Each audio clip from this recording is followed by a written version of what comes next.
সৌরভদা, আপনি আপনি খুব টায়ার্ড। আমি আপনার বেশিক্ষণ সময় নেব না। আমি নিজেও তো বাড়িতে কাউকে কিচ্ছু বলে আসিনি, একা একা চলে এসেছি।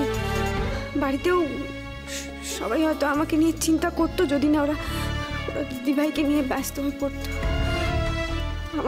আমার তো না এসে কোনো উপায় ছিল না। না, আমি সমুদ্রকে ওই জন্য আমার সাথে আমি ডাকতে পারিনি।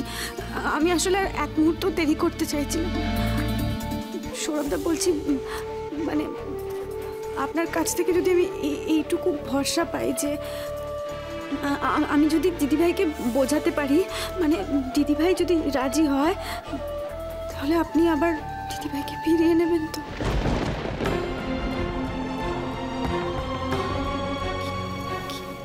কি হয়েছে সৌরভদা? আপনাকে কিন্তু খুব অসুস্থ দেখাচ্ছে। আপনার শরীর কি খারাপ করছে? মানে দেখে মনে হচ্ছে আপনি জেগে থাকতে পারছেন না। আমি বললাম তো তোমায়, আমি একটু টায়ার্ড, আর কিছু না। তুমি একটা কাজ করো কাকন, তুমি এখন এসো। তোমার না বেশিক্ষণ থাকা এখানে ঠিক না। যাও। ঠিক না মানে?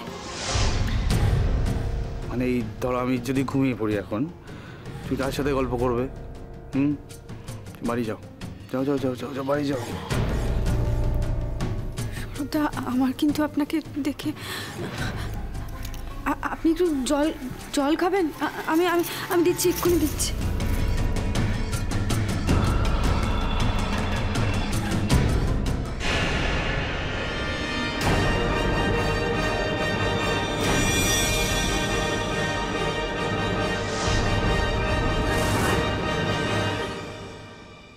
এই এই ওষুধের কৌটোটা এখানে খোলা পড়ে আছে কেন সৌরভদা? আপনি কি এখান থেকে কোনো ওষুধ? ওই যে বললাম তোমাকে, আমার ঘুমের দরকার ছিল তো, তাই ওষুধ খেয়েছি। খাই মাঝে মাঝে। তুমি তো টেনশন করছো কেন? না না, আমি বলছি এটার মধ্যে তো দুটো ওষুধ থাকতে পারে না। এর পুরো কৌটোটা ফাঁকা সৌরভদা। এত চিন্তা করো না, বাড়ি যাও। বাড়ি যাও, বাড়ি গিয়ে তোমার দিদিকে বলো তোমার দিদির আর কোনো চিন্তার কারণ নেই। বুঝতে পেরেছো? মানে মানে মানে তো বললাম, মানে হচ্ছে যে তোমার দিদিকে বলো যে এখনকার পর থেকে দিদির আর কোনো চিন্তা নেই। দিদি সব দুশ্চিন্তা মুক্ত। সৌরভ আর কোনোদিন তোমার দিদিকে অপমান, সৌরভ মানে বুঝতে পেরেছো তো,